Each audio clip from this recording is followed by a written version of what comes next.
South Carolinians can now take home their favorite craft beer on their next trip to the brewery.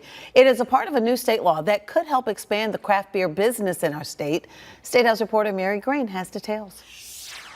The South Carolina Brewers Guild says a new law that's now in effect, called the South Carolina Craft Beer Economic Development Act, ushers in the most substantial changes to the state's craft beer laws in years.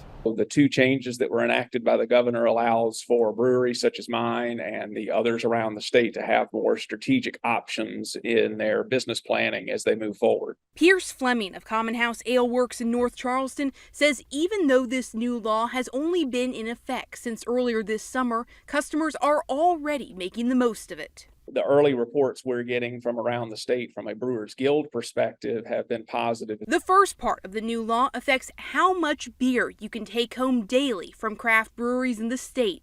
Before, you were limited to the equivalent of 1 case of 12-ounce cans. Now that's expanded to the equivalent of 3 cases of 12-ounce cans or 2 cases of 16-ounce cans. And it also covers the amount that's in a smaller keg. And that's huge for consumers across South Carolina who have home kegerators, who are looking to have a retirement party at the house, a wedding, and they want to go in and purchase their favorite South Carolina produced and manufactured beer in a sixtel keg. North Carolina doesn't have any limit on how much beer adults can take home each day from breweries. South Carolina brewers say upping the limit here will allow them to better compete, especially in parts of the state that border North Carolina. That's going to increase tourism.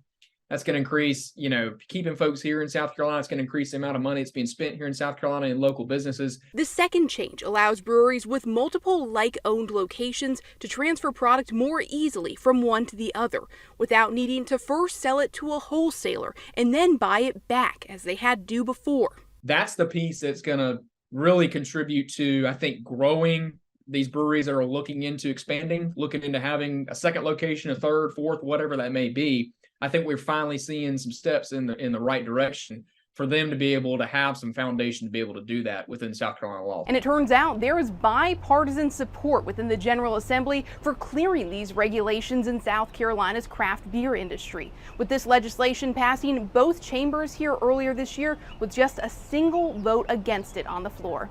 Reporting from the State House, I'm Mary Green.